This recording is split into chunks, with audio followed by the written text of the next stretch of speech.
বিসমিল্লাহির রহমানির রহিম। কানের পর্দা ফুটা কি, এটা নিয়ে অনেক কোশ্চিন আসে।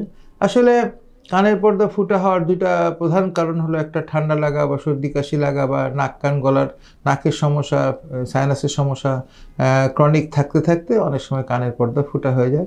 আরেকটা ফুটা হওয়ার অন্যতম প্রধান কারণ হলো আঘাতজনিত। যেমন আমাদের দেশে একটা সমস্যা, বদ অভ্যাস আছে কি আমরা কথায় কথায় মানে গালে থাপ্পড় মারি, কানের উপর থাপ্পড়টা লেগে গেলে অনেক সময় এটা হয়। আরেকটা সমস্যা হচ্ছে আমরা কটন বাডি ইউজ করি, তখন বাচ্চারা এসে বাড়ি মারে, তো এটা আঘাতজনিত সমস্যা। তো এই দুইটা মেনলি কারণ, একটা হলো নাকের সমস্যা, সাইনাসের সমস্যা, আর একটা হলো আপনার ডাইরেক্ট আঘাতজনিত সমস্যা। এই জন্য কানের পর্দা ফোটা হয়। অনেক সময় প্রত্যেক ডাইভিং করলে, পানির মধ্যে ঝাঁপ দিলে, তাহলেও কানের পর্দা ফেটে যেতে পারে। তো দুইটা, একটা হলো আঘাতজনিত, একটা হলো আপনার নাক এবং সাইনাসজনিত সমস্যার কারণে কানের পর্দা ফুটা হয়।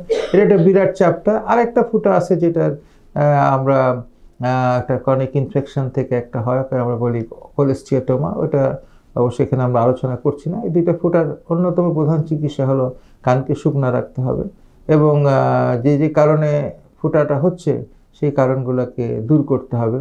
তবে আপনাদের তরফ থেকে একটা জিনিস বলে, কানের যদি ফুটা হয় এবং ফুটা দিয়ে পুজ পানি পড়ে, যে পুজ পানি পড়বে সেটাকে মুছে নিতে হবে, এটা এক নম্বর কথা। আর কানটাকে শুকনো রাখতে হবে।